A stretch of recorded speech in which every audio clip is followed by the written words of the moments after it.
I'm your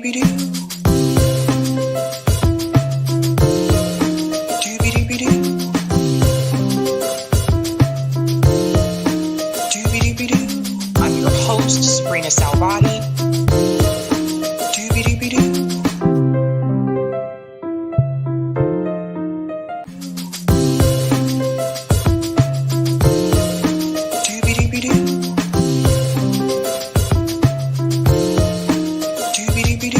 I'm your host, sabrinasalvati.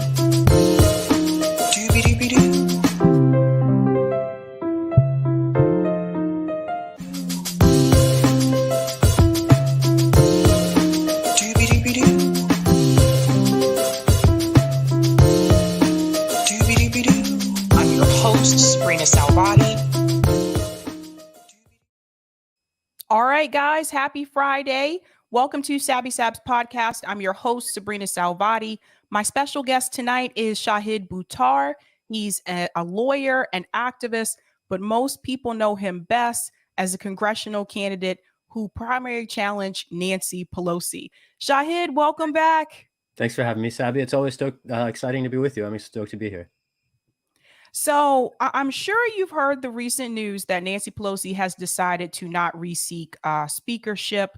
Now, she would have been the minority leader since Republicans won back the House, but she's decided not to do this. And some people are calling the timing suspect because her husband was recently attacked. I'm sure you heard about that. And then also with someone like Hakeem Jeffries stepping in, I feel like it's going to be even worse because he's very much against like progressive policies. He's not for Medicare for all. What's your take on this? Do you think she planned to do this initially, or do you think this is in response to things that have happened recently? I don't think this is necessarily a response to recent events. I do think this is something she's planned for a while. And I dare say that there are a whole bunch of angles here. You touched on maybe two or three that are worth expounding on, but just to lay them out, the first piece here is that she is not giving up her seat, though she is simply fulfilling a promise that she made years ago to pass the gavel. So all she's doing is filling a promise that she made a long time ago. The interesting thing about her keeping her seat is that every journalist across the country for the last several years has been presuming that she would retire at this point, which is to say journalists from the LA Times to Politico to the Washington Post have been more busy writing fiction than doing their jobs. And the indulgence of the corruption that her continued tenure and influence in Congress represents, that's an indulgence by the press that I do think is institutionally corrupt beyond the figure of the speaker. Now, you mentioned the attack on her husband. I think there's also an interesting, first of all, it's criminal. It's an act of political terrorism. Full stop. And I think the press writ large, not just the right-wing media, shares blame because the institutional press from the New York Times to the Washington Post that indulges the corruption that Nancy and her family have long embodied, that is not a recent phenomenon. This is decades in. And the indulgence of corruption invites political violence. That is not a controversial, it should not be a controversial statement. It's simply an axiom of democratic theory that, having had the temerity to state in public, drew the ire of the editor-in-chief of Mother Jones. And I find the complicity and the complacency of liberal journalists, it just reminds me very much of Dr. King's letter from a Birmingham jail and his analysis and critique of the white moderate, because I see it written in the sky. The Democratic Party is the institutional embodiment of the white moderate that King decried in another era. And, Pelosi is getting lauded from all these people for breaking glass ceilings over the course of her career. And I am grateful for her representational path breaking, while I am outraged as a constituent of hers who she has refused to represent for decades. The decades she's been filling her pockets at the public's expense are decades that she hasn't been doing the job of doing things like defending basic human rights or fighting an executive branch that remains run amok under the leadership of a Democratic president. This pretense that the battle for democracy is partisan, when we see everything from concentration camps to prosecutions of journalists under a Democratic administration, should, I think, raise a great many people's alarm to the fact that our democracy is in crisis, regardless of who wins the elections.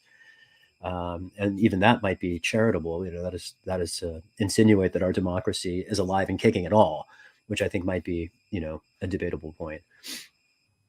Yeah, it's I heard the praise about her too.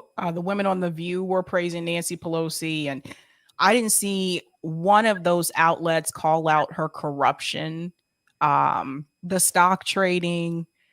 It's just it, and I get it. I'm pretty sure the producers that work for those shows, like The View, have already told them what they could and could not say, right? So they give them their talking points, and I get that. But Nancy Pelosi is walking away here looking like some hero when it's her district that has one of the largest homeless populations in the United States. I didn't hear anybody address that. I didn't hear anybody bring up her stock trading issues. And it's weird to me that she's still choosing to keep her seat, because at this point I'm just like, just step down, just retire. Like, why are you still there? Why do you believe she's still there? Well, a couple of thoughts here. One, I think this is all part of a long-standing ruse to basically put her daughter in her place. And I've been saying this for years. Nothing about this should surprise anyone. She herself, Nancy, came into office through a special election that was triggered when her predecessor handpicked her and then triggered a succession in between the normal election cycles. That's what she's trying to set up now. By holding onto her seat now, she's keeping would-be successors who might run for a seat if she were to step down on the sidelines, waiting basically for a convenient place for her to step aside, retire, trigger a special election that would favor her daughter with her name and the fundraising network. Remember, Nancy herself is the daughter of a political dynasty on the East Coast. So we're talking about a multi-generational familial political dynasty. And that is not just nepotism. When we are talking about intergenerational dynasties controlling positions of partisan leadership, what we are describing is feudal aristocracy having displaced democracy. A lot of people are concerned about fascism eating democracy, and that's the sort of like, future-facing facet of capitalism, let's say. Feudalism is its backward-facing facet. And we witness in the Pelosi's the sort of, synthesis of both, because you pressed, for instance, on the stock trading, just to press on the corruption independent of the conservatism. And actually, let me hit the conservatism first and come back to the corruption. Pelosi has supported any number of Republican policies for years in the open, from the pay-go rules, which favor military spending over domestic spending, to the funding for the detention camps on our borders. She has long been an agent of conservatism within the Democratic Party, that is to say, a Trojan horse acting in the position absurdly of leadership. Now let's get into the corruption. You pressed on the fact that she's been filling her pockets by trading public equities while taking positions that favor the companies she's invested in against the public interest. So it's not just the case that they're taking advantage of the marketplace. They're skewing public policy to favor Wall Street companies in which they share ownership. That is so many layers of corrupt. Now let's chase that thread.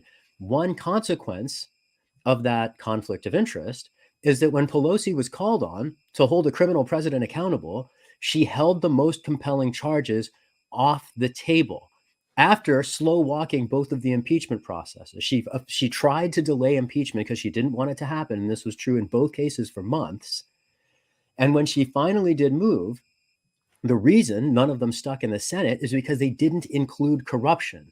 And the reason the articles of impeachment in either of the two processes did not include corruption is because it is a thoroughly bipartisan practice in Washington. And if the Democrats invoked it, they knew that they would have to answer the counterattack. And it would have left everybody basically with shit on their faces. And at the end of the day, everyone in Washington from both political parties is in fact corrupt. And this insider trading phenomenon is not just isolated to Pelosi.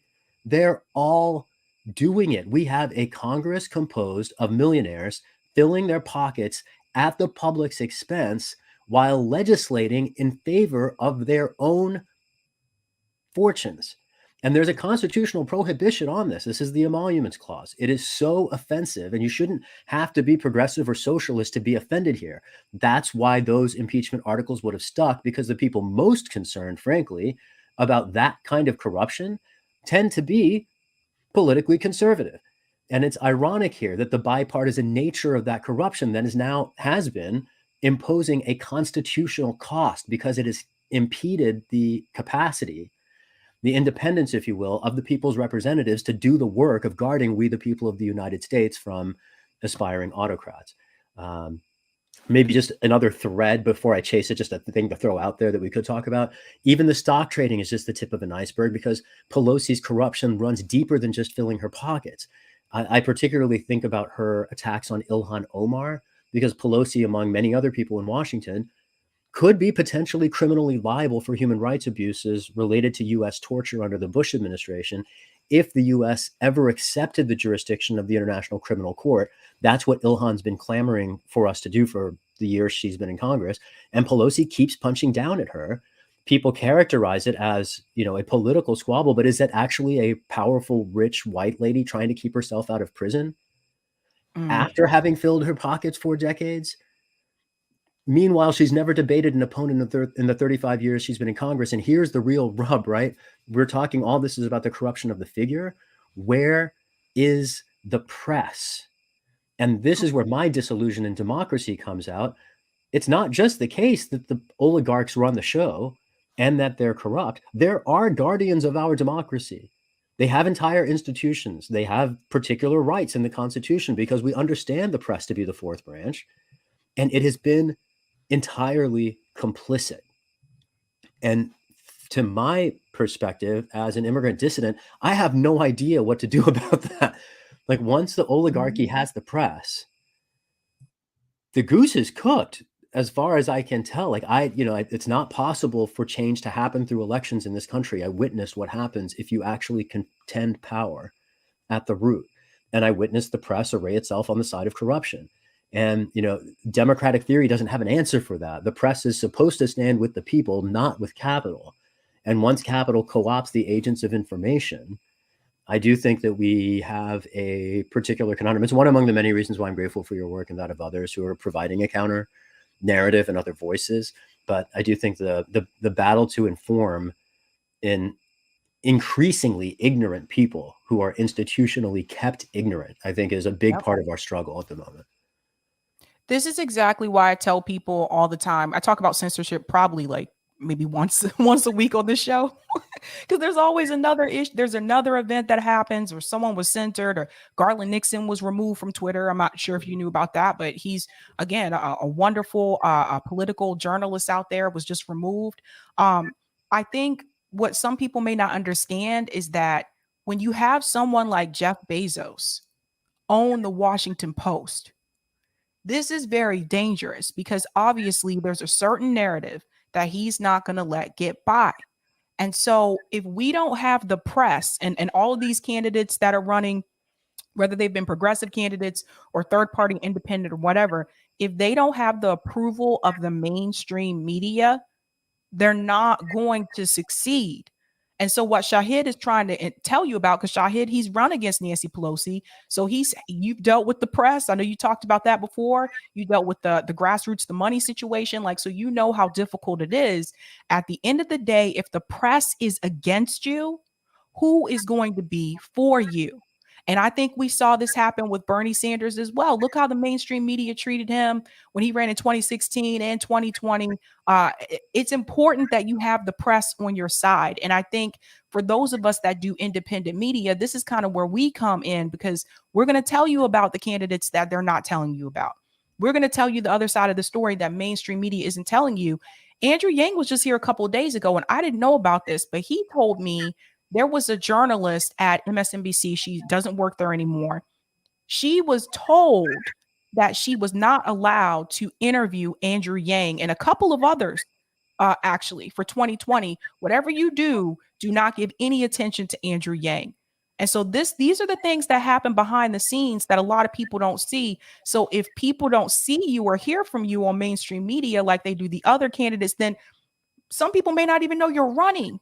So this is huge. This is really huge. And I don't know, are there independent media outlets in San Francisco that cover this type of content, Shahid? There are independent outlets that I found just as weaponized by the establishment against their supposedly independent mission. If it were just corporate media, it frankly would be an easier story to tell. Part of what makes this so particularly complicated is that the problem infects even outlets that call themselves nonprofits and journalists who describe themselves as progressives. And that's as part of my disillusion. I've witnessed the co-optation of air quote progressive, mostly white journalists in the service of defending the democratic establishment and insulating corruption. And when you were talking about what happens when you have the press with you or against you, I just want to reframe that. It's a question of, is the press independent or not?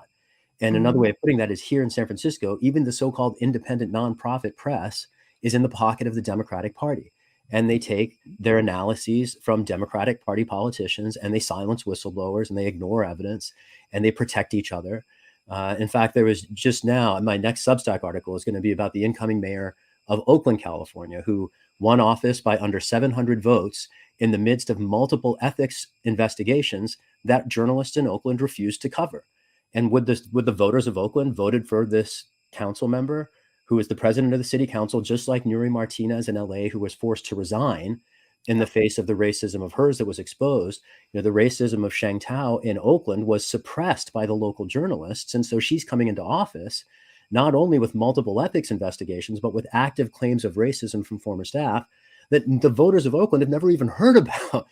And again, it's like when you see journalists just not showing up for work, basically taking the role of partisan actors, whether on the service of the institutional establishment. In Oakland, the institutional establishment is effectively, air quote, progressive. So it's complicated, right? But the point here is that journalists who are independent cover facts. And I see voices who do that. And there are a lot of journalists who refuse to cover facts because they do things like giving officials the opportunity to speak anonymously about whatever they want to put into the public debate, right? Giving particularly, and this drives me mad to no end, retired generals or intelligence agencies opportunities to skew and shape the public discussion, usually in the service of some opportunity to sell weapons to some despotic country abroad. This pattern of the press reporting information that is convenient for the establishment, often human interest stories about something random. I saw an article in the Guardian about turkeys in some Massachusetts town keeping the residents inside because they feel intimidated by the turkeys. I'm like, there are real issues in this world, right? There are any number of cities across this country where people can't get indoors because, whether the housing crisis or policing or the sweeps that are, tearing up encampments around the country. And the Guardian, which is supposedly, again, progressive news, is talking about turkeys. I mean, seriously, give me a break here, right? And then even when you do get a story on an actual object of public interest, it's always inflected by the establishment perspective. And maybe you get a quote from some dissident nonprofit advocate somewhere in there giving the counterpoint. But I just see the news in this country through the lens increasingly of just outright propaganda. And Americans who are so proud of all their information and access and resources are ultimately just sheeple. And you put those things together, and it's a really disturbing prognosis for democracy in America among people who don't even frankly understand what it means, who are being, taking their information from people who equally don't know what it means. And, I particularly think of this through the lens of a constitutional perspective, which is to say the press is there to fight the other branches, to expose corruption in Congress, to fight militarism in the executive branch, to expose the Supreme Court when the justices violate ethics norms.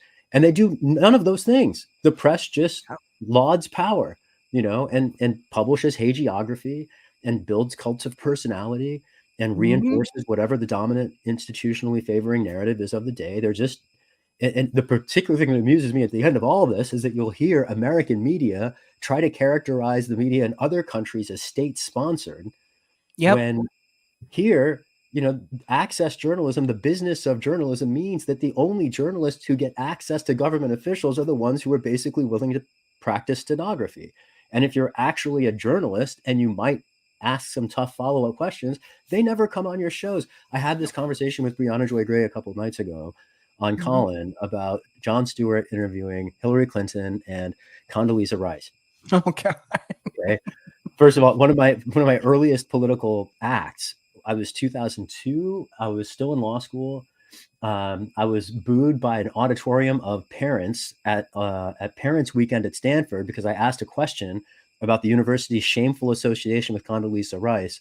No, sorry, this had to be 2003 after the invasion. But all the right-wing parents are rah Pentagon, and here's this brown student asking about the university's association with. Anyway, so Jon Stewart's in this interview with Hillary Clinton and Condi, and Brianna and some of her callers were critical of Jon Stewart for not being more aggressive in calling out some of their more absurd claims. Like there was a point at which Condoleezza Rice tries to claim that the invasions of Iraq and Afghanistan were about security, not empire building, and Stewart kind of lets it go.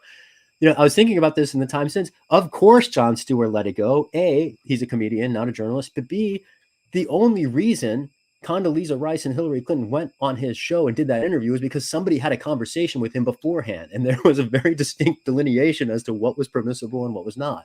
The kinds of conversations you can't actually have with real journalists. And to his credit, I mean, I think Jon Stewart would be the first person to say, I shouldn't be the one doing this interview, right? I think he'd much rather a journalist do it. But go figure, the oligarchs don't show up for interviews with real journalists, so we're stuck with the comedians doing the work. That's right. That's right. It's even, even when you look at the politicians right now in DC, the only one that will come on to independent media, and I mean on a regular basis, is Ro Khanna. Nobody else will come on. And we know because we've reached out to all of none of the members of the squad, they won't come on. Even though it was independent media that really gave them a platform to begin with. I first heard about AOC because I saw her on Jimmy Dore's show. It's just, and then the moment they got in, they totally dismissed independent media, unless sometimes they'll go into Majority Report. Even then, it's Ilhan will come on there, maybe Jamal Bowman. But other than that, they don't want tough questions, and they're not going to go on to platforms where people are going to ask them tough questions. And the only one that seems to be willing to do it is Ro Khanna. And I can guess why, for at least a couple of reasons. One, you're observing the reticence, let's say, of our would-be allies in Congress to answer tough questions. There's this whole other piece about the extent to which they identify with the movements that produce them or not. I can reflect on this through a different perspective. 20 years ago, 15 years ago, when I was in Washington, I was working for the American Constitution Society. So we were fighting the right-wing co-optation of the courts long before most liberals and progressives understood it was happening. And we were preparing a pipeline of progressive jurists for the next Democratic president to appoint. And one of the things that struck me at the time is that the right-wing justices of the Supreme Court were very willing to help build the Federalist Society and its shadow network to influence the judiciary. We at the American Constitution Society, building the countervailing network, we had no such support from the so-called liberal justices, which is to say the liberal justices didn't think of themselves as any part of a movement. So they didn't invest in building anything behind them. Similarly, I fear that the squad, some of our allies in Congress might be less concerned with holding the door open behind them than we might wish. There's a whole other piece here just to reflect on specifically with respect to Roe. I hope very much to see him, frankly, in a presidential primary at some point, if not in 2024, because I don't know whether he would challenge Biden from the left. I certainly hope someone does. And I'm happy to talk about my dream ticket if you want to talk about that. But I do think that Roe is somebody who we might expect to see contend for the White House, if not in 24, then perhaps in 28. And I do think that his willingness to embrace the public is a reflection perhaps of his anticipation of opportunities to serve a bigger constituency than San Jose, the community near us that he represents in Congress. I will say, particularly about Roe, every member of Congress in one way or another has disappointed me. I'll say that. He, less so than most, specifically because he is the first to challenge militarism. Most people in the Democratic Party have absolutely no consciousness of military-industrial corruption. And I frankly wish he was more forthright about it.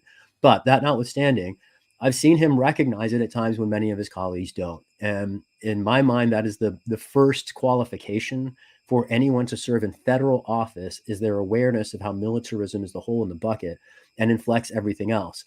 And we can see this. Ryan Grimm, the DC bureau chief of The Intercept, wrote a couple of articles in the last 6 months, two in particular that I talk about in one of my Substack pieces. And I raise it because his latest one, Primary Occupation, it's called, it addresses this pattern of AIPAC and Democratic Majority for Israel swinging contested congressional primaries across the United States, because it turns out, in fact, foreign policy drives American elections. Yep. Americans might not think it, they might, and I heard this all the time when I was running. Oh no, housing wins elections here. Oh no, issues close at home win elections. But it turns out, if whatever you run on, at the end of the day, a bunch of capital is going to hit your race because it's interested in how you show up on foreign policy. If you show up on foreign policy as an ally of the Pentagon, you're no friend of mine. And you can't call yourself plausibly progressive if that's your posture. You might be progressive with respect to housing, with respect to healthcare. You might be an imperialist who wants to redistribute resources within the empire. I am not an imperialist. I'm an immigrant. So my attitude with respect to federal power is very different than that of many white people who call themselves socialists in the United States, who typically tend to be imperialists who want free things. And to have a critical awareness of government power, how it interfaces with corporate power, and how the two together create the nexus that is the kernel of fascism, that is an analysis that I fear is lost on most of what passes for the so-called left in the United States, because it is more concerned with theatrics. It's more concerned with, marker policies. It doesn't have a systemic critique. And when voices get into Congress who might represent that movement, they might not have the depth of history or theory to back up the opportunities that they have to speak truth to power. Last thing I'll say here is that I think the biggest differentiator among voices in Congress is the extent to which someone is willing to vote themselves into retirement, which is to say, are you there for a 30-year career, or are you there for some principles, right? When I ran, I had no interest in being in Washington for the rest of my life. I already escaped Washington twice. And the idea of people getting there and just entrenching themselves instead of doing the right thing, casting the hard votes, taking the heat to vote against the Iron Dome, taking the heat to vote against the Capitol Police getting more money, take the heat, stand by the principle. And when I watch voices get into Congress and then just fade in the face of the heat, I will say this, it took the wind out of many people's sails, and the disillusion that was felt across the grassroots base made it much harder for people in my position to run. Not only did the squad, let me rephrase that, not only did some of our allies in Washington decline to hold the door open behind them, but they did affirmatively shut it by leaving so many of their supporters who would be poised to support the next wave of candidates disillusioned instead of inspired. That's right. And for people who are not aware as well, when Ro Khanna came onto the show, and he gave me like a heartfelt truth that I really didn't want to hear. But he told me, because we talked about Medicare for all, and he told me, you guys are not going to get Medicare for all unless you have a president, unless you have a House and a Senate that all wants it. And that kind of hurt to hear, because that was the whole point of like and I'll show you the principles in just a second. One of the first things that the progressives in the House were supposed to do was fight for Medicare for all. Like, this strategy of forcing the vote for Medicare for all comes directly from the DSA handbook. And so for people who wanted to tie this to, it's just a Jimmy Dore thing, so don't do it, that strategy came directly from the DSA handbook, and that is what they were supposed to do. And so here it is 2 years later, and Nancy Pelosi stepping, she's not going to, re-seek speakership anyway. So it's like, I feel like it was a missed opportunity, because now you have Hakeem Jeffries coming in. And like I told people this a couple of nights ago, Hakeem Jeffries is not for progressive issues. In no way. He talks about expanding Obamacare, right? Like, he'll talk about that, but there's no way Medicare for all is going to be even brought to the table. So now you have another person that's come into the speakership, And now what are people going to say now? Like, what are the progressives going to say? Well, we can't get it done because now we have Hakeem Jeffries as speaker, which is why it was supposed to happen when they had the opportunity to do so when Nancy Pelosi was up for speaker at that point in time. But the thing that's frustrating to me, and I want to show you this because I've talked about this a couple times on the show, where is the accountability for Justice Democrats? And the reason why I ask this question is because when I'm looking at the principles, I see here in reference to war, ending the practice of unilaterally waging war except as a last resort to defend U.S. territory. Right. There's also the issue here, ending arms sales to countries that it says violate human rights. Saudi Arabia, Israel, and Egypt. Don't get me started. Yeah, I'm happy to chase that rabbit. Oh my God. Those are just two things, but they're not doing the things on this list. None. They're not doing it. This is why when people come to me and they say, we need the minimum wage piece. Yeah, we need to demand things. Edward Snowden's on here, by the way, pardoning Edward Snowden. Like, when they say we need to demand things, I need to remind people, Justice Democrats had a whole set of demands and principles that they were supposed to do. But the problem is this: what happens when they don't do it? There's no accountability. Most of us don't have access to them because they don't go into independent media anymore.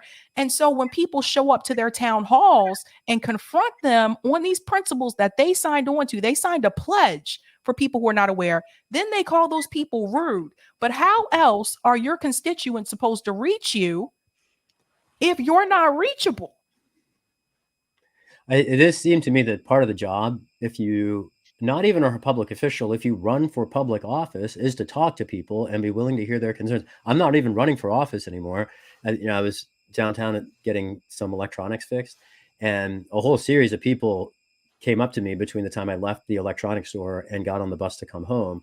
And then there was one person on the bus who was sort of shouting me out. We had this whole chat, and it's like, you make yourself available to people, right? That's part of the job. And I'm not even like auditioning anymore, but like that's kind of the point, right? I mean, you only seek opportunities like this if you want to represent people. And if you don't want to represent them, why seek opportunities like this in the first place?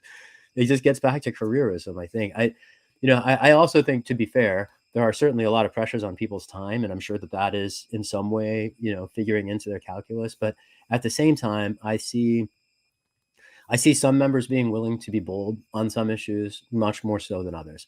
And I do think there's to your point, an unfortunate tendency among some of our allies in Congress to put career before principle. When you talk about there being no accountability, I want to just push back there. There's absolutely accountability that rests in the hands of people who choose to withdraw or invest their support, right? Part of the problem here is that because there's so few members in the squad, an entire national movement of progressives identifies with just a handful of people. And at the end of the day, the energy that people put into the squad members, they need to be putting in their districts to either put somebody into Congress who represents them or push out whoever's there now in favor of some more, less problematic voice. In other words, there's so much attention being paid to the squad. If half the attention paid to the squad were paid to wherever people lived, we might actually be able to shift a few things in Washington, right? Because at the end of the day, the squad doesn't represent most Americans. They represent something like 1% of them. Not even that. I mean, it's statistically, there's 430 people in the House. So yeah, maybe roughly 0.5%, if I'm getting the math right. And, the other 95.5% of America kind of needs to show up. And because we have a geographically defined democracy, ideologically showing up doesn't count for much. You have to show up where you live. And this gets back to sort of like face-to-face organizing, the kinds of tactics and strategies that the Amazon Labor Union used to outsmart the world's richest man and the most concentrated force of anti-union capital that our country has seen. And that just gets back down to talking to people, meeting them where they're at, having conversations, not approaching organizing transactionally, but rather through the lens of community building. And that's a long project. I fear we don't have time given the pace of the climate crisis, but there's no other way to fight this kind of Leviathan than pulling the rug out from underneath it. And I do think that that's the task ultimately of our generation. It's very interesting because I have noticed that the term progressive has now been watered down. When I see someone like Ted Lieu, a part of the Progressive Caucus, that right there is a big red flag to me because I'm like, oh, so anyone can be a part of the Progressive Caucus now? Chantel Brown can be a part of the Progressive Caucus. It's just very, very strange to me. And then on top of that, the new progressives who got in this year, they have also watered down their message. And that goes to someone like Summer Lee, Maxwell Frost. Maxwell Frost was in support of Palestinian movement. He flipped his position to back the state of Israel so AIPAC wouldn't attack him. Summer Lee got attacked with AIPAC money, even though her response was basically like, it's bad for both. It's bad for Israelis and it's bad for Palestinians. That still was not good enough to them. So then she came back and condemned BDS. Same thing with Fetterman. It's like they have to water down what is progressive in order to get in now. And this is a problem. And I wish Bernie Sanders would call this out. I wish members of the squad would call this out, because now it's just like you don't have progressives. You just have, I don't know, ramped up liberals, because now it's okay to be for war. Are we going to forget about the Palestinian people's rights? Are we going to ignore the fact that I'm seeing videos, and we talked about one earlier today, videos where they are pushing out Ethiopians in Israel, where it's basically become an apartheid state? It is really upsetting to me to see, yes, there are a lot of minorities that are part of the progressive group in the House. Representation is important, but is the representation, that great when they can't even call out an apartheid state just so they can keep their seat? To your point, what is representation? Is representation looking like people, or is representation speaking with their voices and in their interests? There was an era, people talk about this a lot, when Bill Clinton was president, when the Democratic Party slid pretty dramatically to the right. And the co-optation of the party at the time, you usually look at it through the lens of capital, though there's an authoritarian piece here too. When you think about the putting 100,000 cops on the streets, there's domestic and also a foreign policy side of this. When you think about the Bosnia-Herzegovina conflict, the point I'm getting at here is that when you talk about AIPAC money coming into contested primaries, like Summer Lee's, like Maxwell Frost's, there's basically a distinction between candidates who are willing to moderate their message, who get in, and those who are unwilling to moderate their message, who get kept out. And that's the Nina Turners, that's the Mees, that's the Alex Morses, right? If you toe the line, they let you through the door. And if you don't, and I think Summer, to her credit, managed to fight through this. I don't think she conceded those principles, but still managed to fight off the counterattack. She had a lot of support. That, frankly, many of the rest of us who were fighting that dynamic did not. At the point I'm making here, though, is that the same way that AIPAC is sort of strangling the allegiance to peace within the Democratic Party, it's the same thing that the Clintons did with respect to the Democratic Party and Labor a generation ago. We're witnessing the co-optation of progressives from within by movements that have competing interests. Now, on the AIPAC, DMFI, Democratic Majority for Israel front, I want to shout out Ryan Grimm, because his articles, Primary Occupation and Elephant in the Zoom, did a lot to expose this. But I wrote a whole article about how he failed to connect the dots between his own analyses. So he documents in those stories several instances of anti-Black racism and Islamophobia. He documents someone on the centrist team.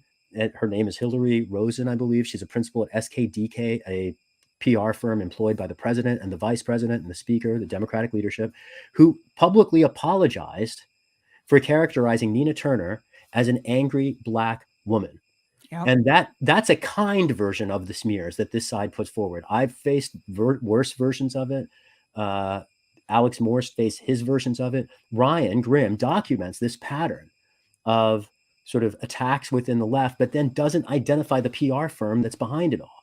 And he similarly, in his later article, explores this pattern of AIPAC and DMFI coming in and swinging elections, but then doesn't identify the agents. He puts at AIPAC's feet what was effectuated by a PR firm shared by the entire Democratic leadership. So why would you blame AIPAC for what seemed to be the decisions of Joe Biden, Chuck Schumer, Nancy Pelosi, and Kamala Harris? I think it's a profound indulgence of the corruption of the Democratic Party center to blame simply AIPAC for commitments that the Democratic centrist corporate authoritarian militaristic leadership shares.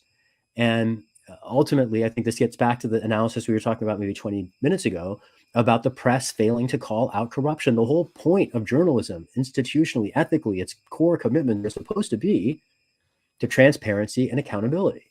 And in each of these contexts, we see the press failing. Now, Ryan, I don't want to throw all the way down the stairs because he at least documented this stuff while, disappointingly failing to name what he's documenting. Most journalists just blithely carry on and they cover whatever press release some agency or corporation puts out. There's no meta-analysis at all to speak of. So I'm grateful for there being some analysis to speak of that's observing these dynamics at all. But even the analysis that's observing these dynamics is remaining quite charitable to them in that observation by failing, for instance, to name the white supremacy, the racism, the Islamophobia, the homophobia that is inflecting these attacks. The one commonality that across these different instances that Ryan documents is the use of lies to foment internal dissent and basically kneecap not just progressive campaigns, but organizations too. Brand New Congress went through this. Any number of organizations have gone through this. The Sierra Club went through their version of this. What he describes as infighting is ultimately, I think, much more nefarious than that.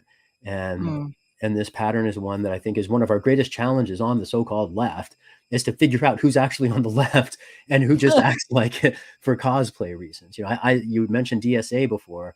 Like, I can't take DSA seriously as a socialist organization, seeing the way that they've showed up around the country. I've seen DSA do more to undermine socialism than to promote it.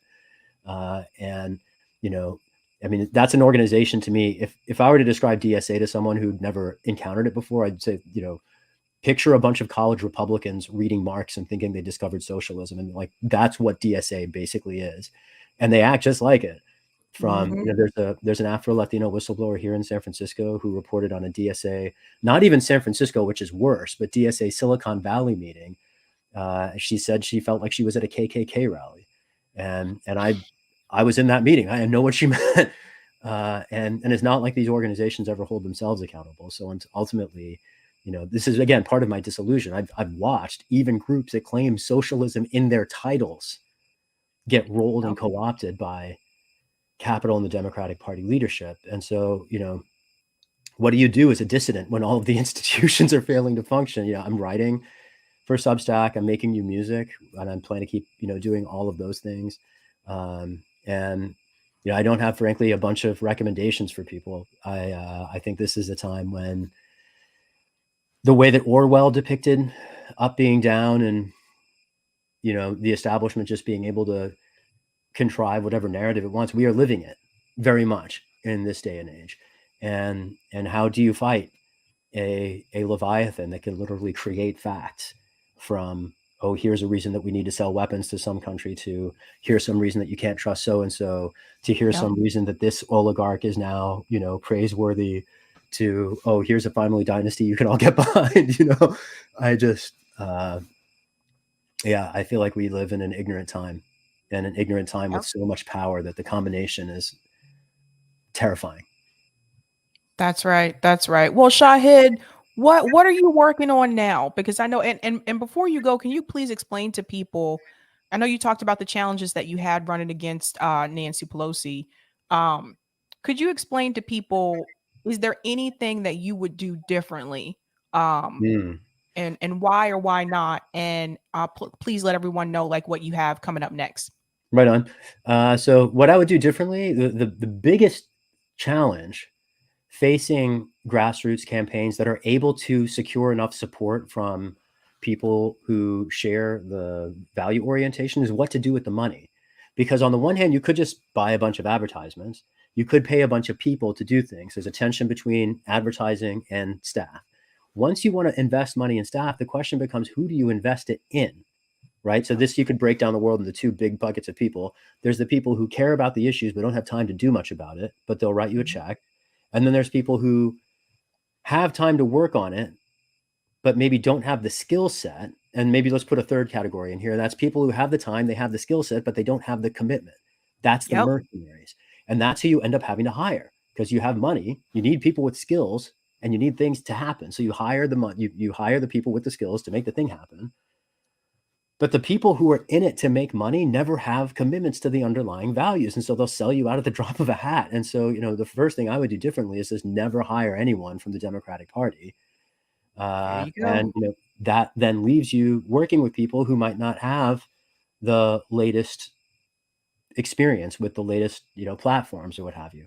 There are some platforms that only make themselves available to Democratic candidates, like Act Blue, right? And so the monopolistic limits by the platforms, by the professional staff in this community, those are some of the hardest parts to contend with. And if I had it back, would it make sense to run independent or green? In San Francisco, I don't think so, because this city is like 80% Democratic. So I was sort of forced to run within the Democratic Party by the virtue of the exigencies of the district. I think I was trading notes with a couple other candidates this week, one from North Carolina, Matthew Ho, and Amy Doctroy in Connecticut. Matthew ran as a Green, Amy is an independent, I in the Democratic Party. All three of us were very aligned on the issue sets. And it's interesting to see how we had very different approaches to party identification that differed because of the landscapes we were each running in. The biggest thing for me when I look back was my misconstruction of San Francisco as a progressive capital, not recognizing at the time how, and I knew the data points in the history, I just didn't understand how much the racism of this city continued through into the present.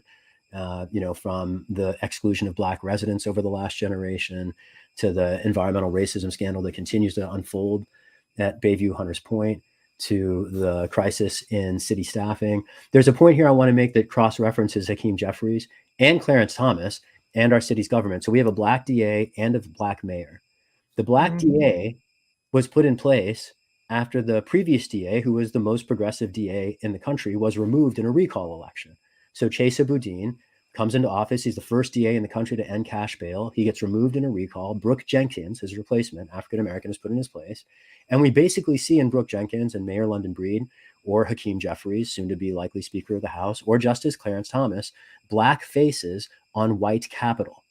And you might describe this as, it's not the whitewashing, it's the blackwashing of white supremacy.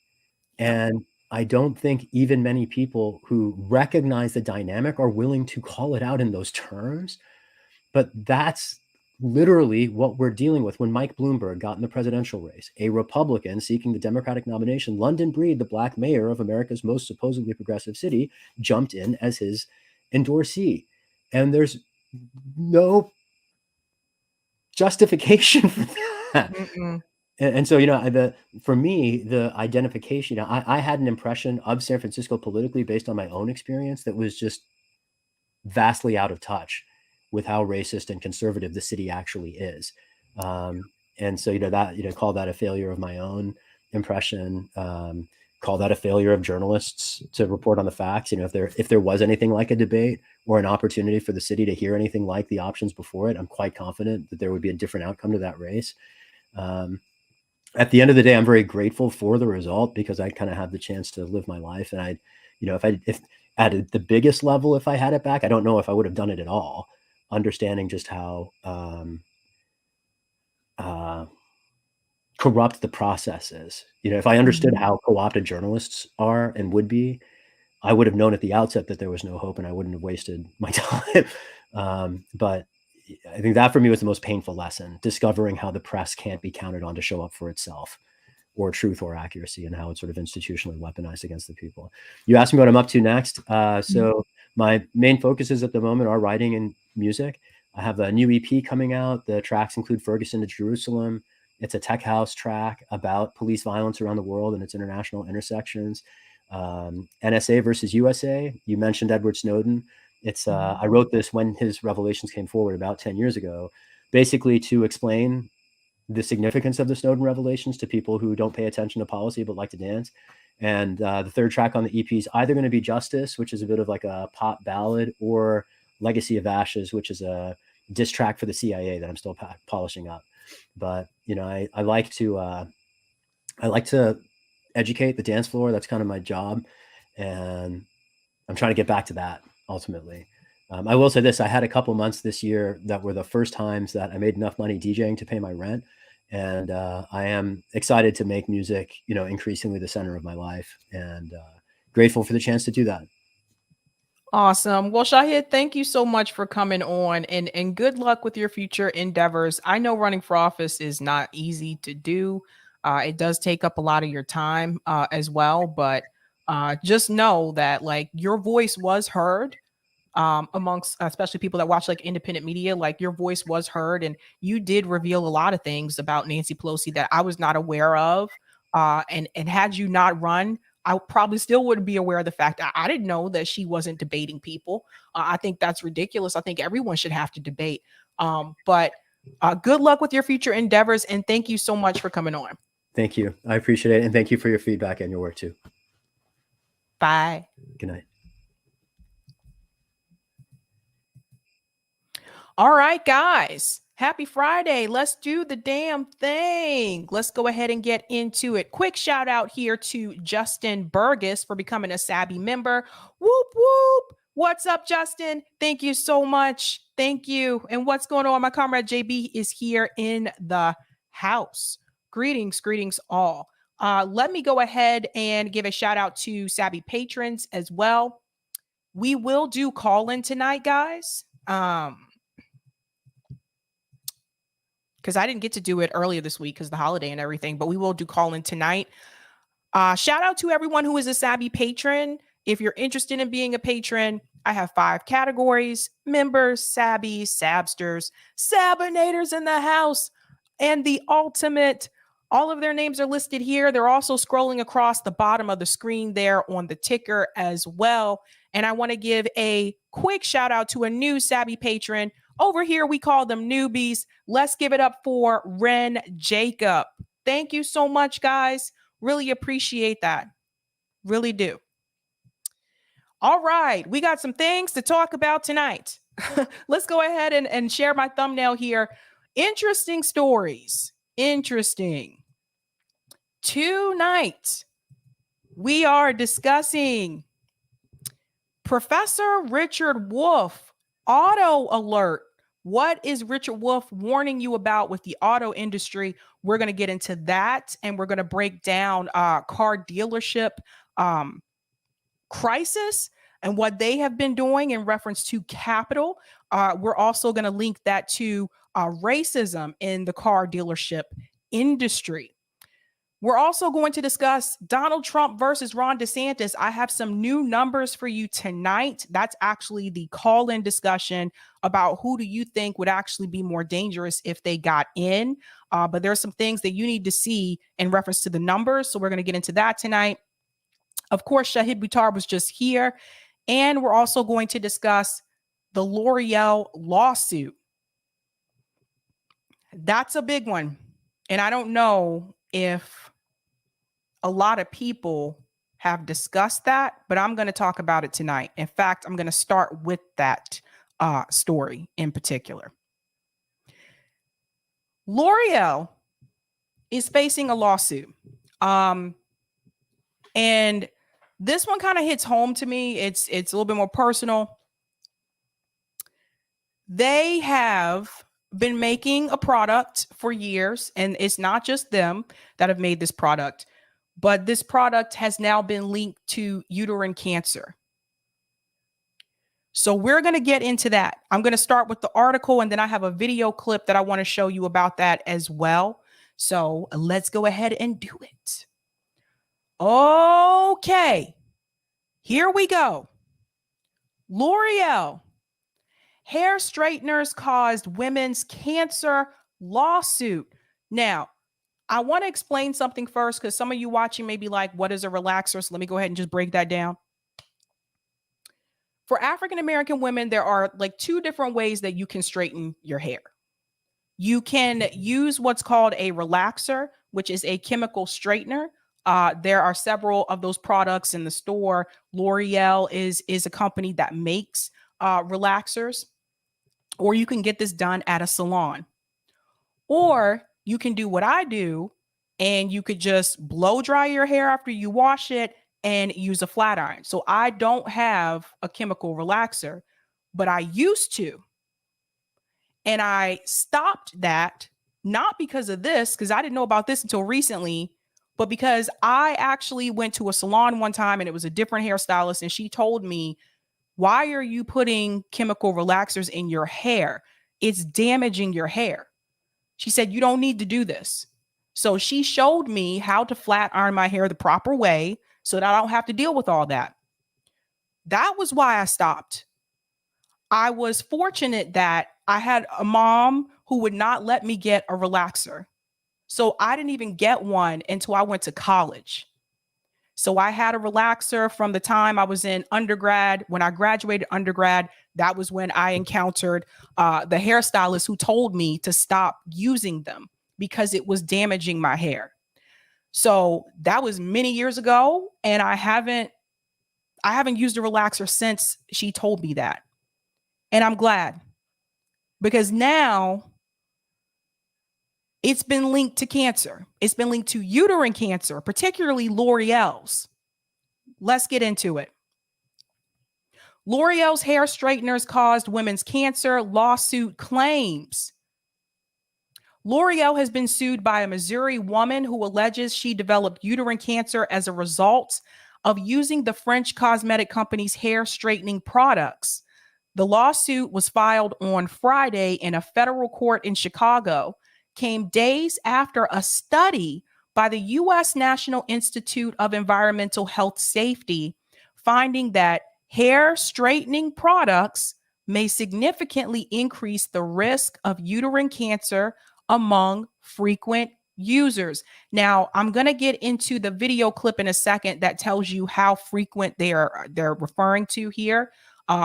It's more so people that have been using it for a long time and use it often. So what do I mean by that? Typically with these box kits, these chemical relaxer box kits, you do it, and then 6 to 8 weeks, you're supposed to touch up any type of regrowth, which would be at the top. I hope I'm educating you guys tonight. Some of you are probably like, what the hell is this? Which would be at your roots. So yeah, right, JB. Some people don't know to touch up your roots. So every like 6 to 8 weeks per se. If you do not want to relax your hair anymore, what you could do is you don't touch up that regrowth and you go into a transition period. I had to do that. It's not fun, but it was worth it in the end. It means that part of your hair may be curly and part of it may be straight. It's some weird things going on there at that time. But typically, that is how often you would do it. So what people have to understand, if you're not familiar with this, it is a chemical. When you get the kit and you mix it together, you can smell it. It's a strong smell. When you put it onto the roots of the hair, after a certain amount of time, it will start to burn. Rinse it out.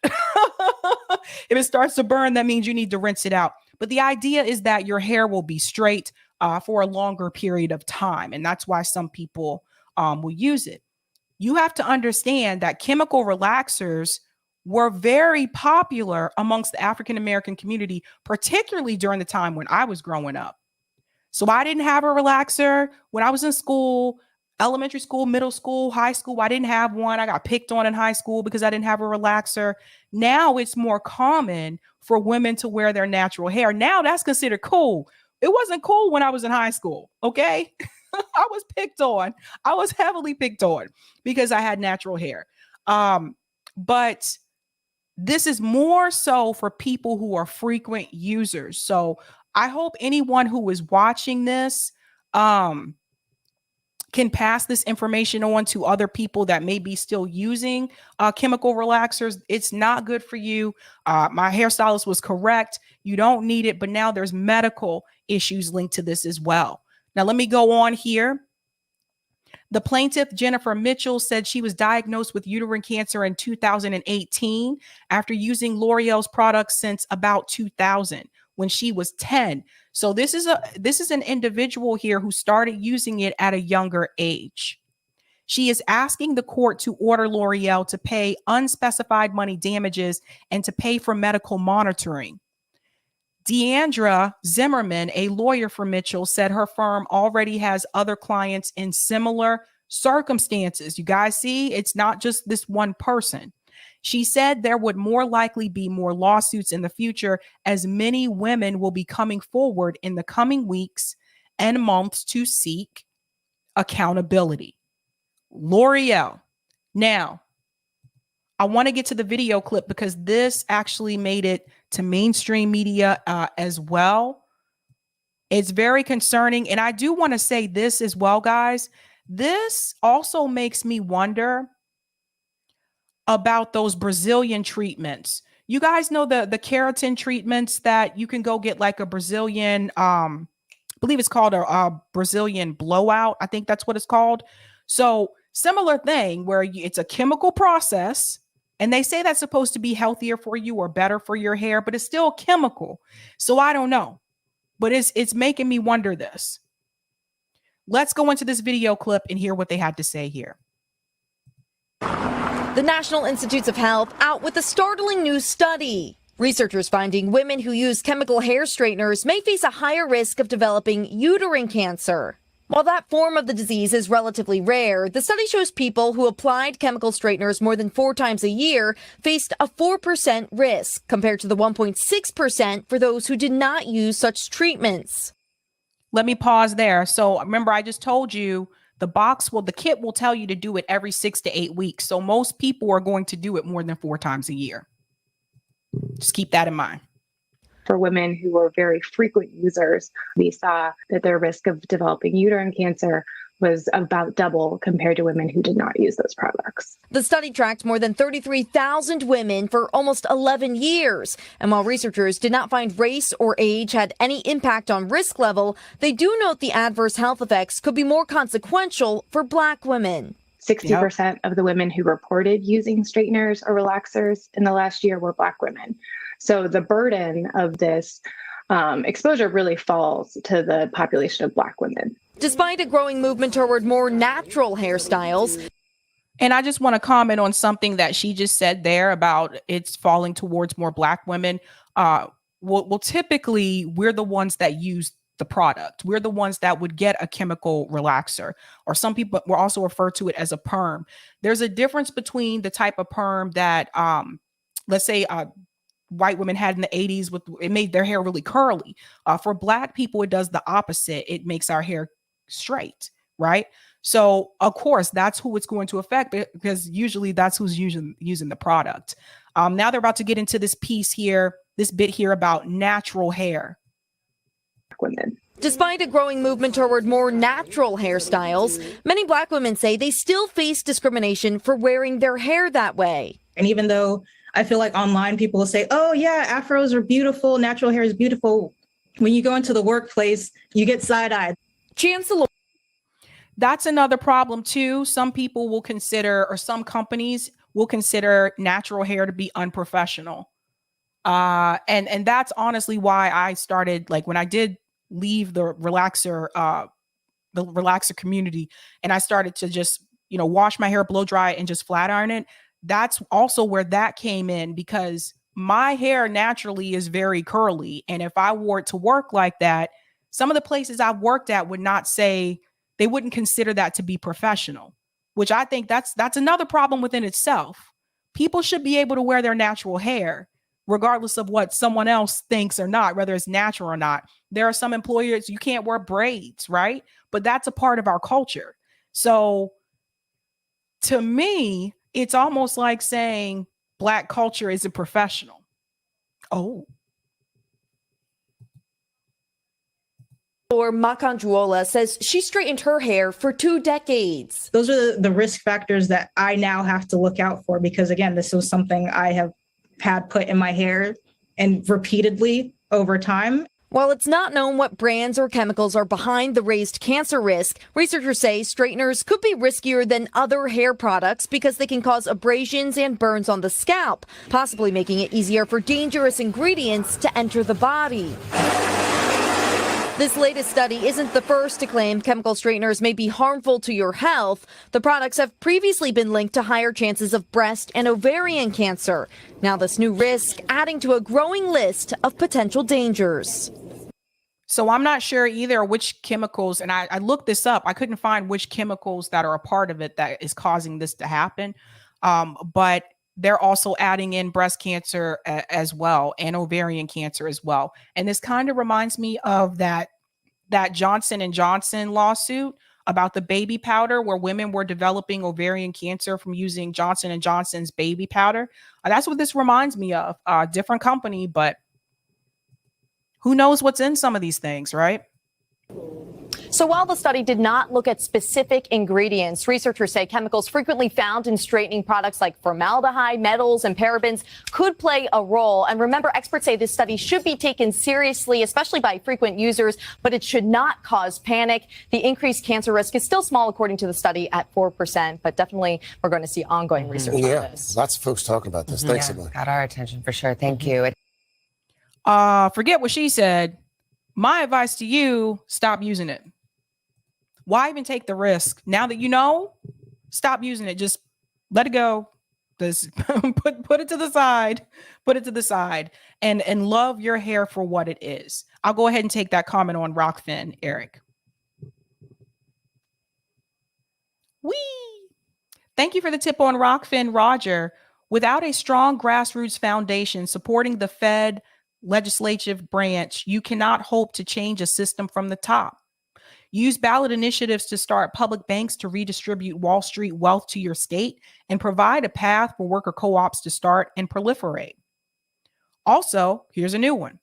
Start registering new voters as independent to outnumber the moderate indies. That's how the left can use leverage in general elections. That's a good point, Roger.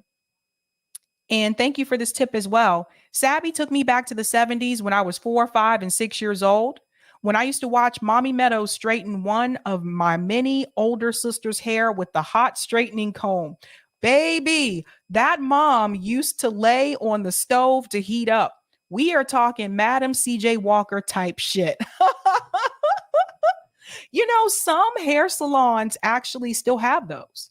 Some salons you go to, they still have like the hot pressing comb. So hopefully those of you that didn't know what a relaxer was or didn't know about it at all, hopefully you got some education today. All right, let me go to some of the comments and we'll get to the next story. All right. Corey says, American culture puts oppressive standards on the appearance of Black women and always has. Yep, this is true. Simone, I stopped using relaxers about 14 years ago. Shout out, Simone. Shout out. Yasmin, I gave up trying to straighten my hair out years ago. It always got curly the next day. Listen, that's another thing. If you're in a climate that has high humidity, forget it. Just forget it. Don't even try. Nikki says, been natural for 5 years now. It can be difficult to keep up with from time to time, but my hair grow healthier because I did a chop and get it back natural. That's right. And thank you for the super chat, Roger. Wow, who's the girl in the middle? What's her name? Roger, stop trying to flirt with the people in the clips. Cut it out. All right, we are going to our next story here. Another economic update here from Professor Richard Wolff, this time in reference to the auto industry. I want you to listen to what Professor Wolff says about capitalism and the auto industry, and we are going to connect this to racism in the auto industry. Let's get to it. The automobile industry, because it is such a statement about where we are in the United States today. Here's the basic story. The automobile industry has made a commitment to become a smaller industry, more profitable, but smaller. What do I mean? They're producing many fewer cars. They have no intention of selling the kinds of new cars that they used to. They are accommodating the change in America. The rich at the top who can and will be paying a lot of more money for a new car. And the rest of us, we are going to be living on used cars from now on. It's a split in the market. New for the rich, used for everybody else. Let me chime in here just a second. He's 100% spot on. I've never had a brand new car. Not once. Every car that I have owned has been a used car. The car I have right now is, I think it's 2006 Hyundai. Yeah, I think it's 2006 Hyundai. Also, used. I did not buy it brand new. And the reality is this. I don't buy brand new cars because I can't afford to buy a brand new car. And number two, I don't buy brand new cars because I can't afford to have a high car payment monthly. My car is paid off. So me and Hyundai are going to ride this puppy on out as long as she lasts. But basically, the auto industry, they have decided we're just not going to make as many cars anymore. We're going to produce less. So now we're messing with supply and demand. We're going to shorten the supply. We're going to increase the prices. So we're basically making the newer cars for wealthy people, and everybody else, they can get the used cars. Interesting, huh? Let's go back in. And boy, does it symbolize what's happening. But let me give you the numbers. The last 2 years, the 2 years of the pandemic that we were told, you were told, I was told, were years of difficulty and compromise, have been the most profitable in the last 10 for the automobile industry. You know about how the last year we've been hearing about a shortage of chips and supply chain disruptions. Don't believe it. What we have here is a classic move to reduce the supply of new cars and jack up the price. In the last year, we recorded the highest average price of an new automobile purchase in the United States, $48,000. Raise your hand in the chat if you can afford to buy a $48,000 car. I can't. I don't think I've ever owned a car that cost more than $20,000, like, to be honest. But they're setting a bar here. They're setting a bar. Since the end of 2019, that is before the pandemic hit, prices are up 30% for new cars. You get that? 30%. The production of new cars is way down 22%. So they cut the production, told us stories about chips, told us stories about supply chain disrupted. But what they were doing is classic elementary economics, cutting the supply, jacking up the price, and guess what? The profits went up. In other words, they got more of a benefit by raising the price than they lost. So this is something we need to talk about as well. And I'm going to have to refresh this and bring it back to 516. This is something that we need to talk about as well. Some people may think, well, wouldn't that actually hurt the car dealerships if they decrease the supply? No, because they increased the price. So they actually made more money by decreasing the supply and increasing the price. Because here's the thing, the people who have the money to buy a $48,000 car, they're still going to buy one. The people who have the money to buy a brand new BMW, they're still going to buy one. You can look at someone like Jay Leno. Jay Leno has several cars. I remember seeing this when I was younger, when they went to Jay Leno's house and Jay Leno was showing off all his cars. So the people who have the money are going to pay for it regardless because they can afford to pay for it. And it goes the same way. I bring this up with the housing issue as well when we talk about gentrification. Same thing. Same thing. Because when it comes to gentrification, you say, well, why are people still paying that much in rent? Maybe if people stop paying that much in rent for an apartment, then the landlords will have to decrease the rent. The problem is The people who can afford to pay $3,000 a month in Boston for an apartment are still going to pay for it. That's the problem. Cars, and that's why they did it. It was the most profitable strategy, which we know because it was the most profitable year for them. And as I believe I've told you more than once, the supply chain disruption nonsense was just cover to make it seem that it wasn't their decision to cut back production, but of course it was, to make more money by charging more, which of course is what they did. And the proof are the profits they now so glowingly show.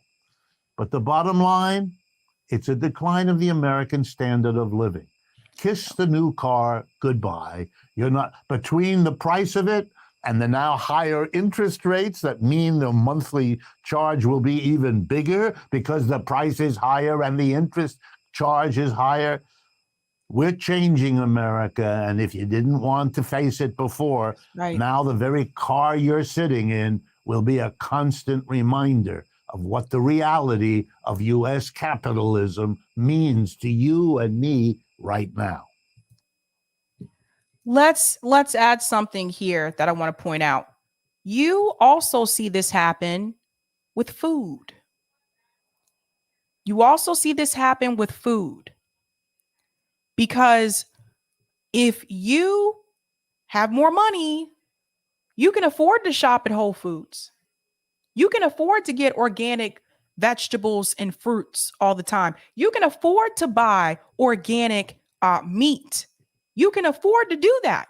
You can buy the wild salmon instead of getting the farm-raised salmon.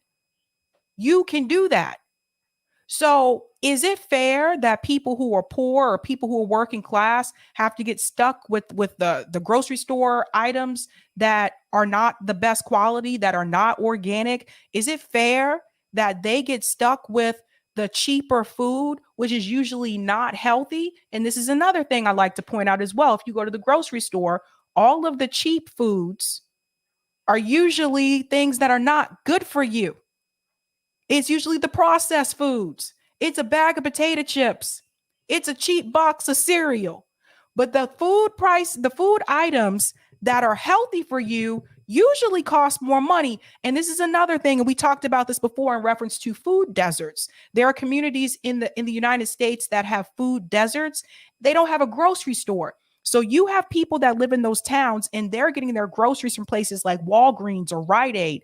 What's at Walgreens and Rite Aid? Is there healthy food at No, not at all. Not at all. Hold on, I can hear myself. Okay, I can't hear myself now. Sorry. So basically, it's one big FU to poor people and to working class people. Think about that. Think about it. I believe that was the end there, and I can get to the articles. Cisco Systems is Yes, that was the end of that clip there. And I'm going to link this to racism in the auto industry as well. Now, I have two articles here. I'm just going to kind of shoot through both of these. But Nick, my comrade from RBN, he can testify to this because he used to work at a car dealership. He used to sell cars. So Nick has talked about this before as well. Even though there is this type of discrimination that he's talking about here in reference to the class issue, people who are wealthy versus people who are poor and working class, and the types of cars that they can purchase, right? There's also discrimination racially in the auto industry when it comes to interest rates and pricing for cars as well. Listen to this. Structural racism flourishes in the auto lending market. Now, this came out May of this year. And there's just one part here I want to highlight because people need to see this. Make this a little bit bigger because okay. Furthermore,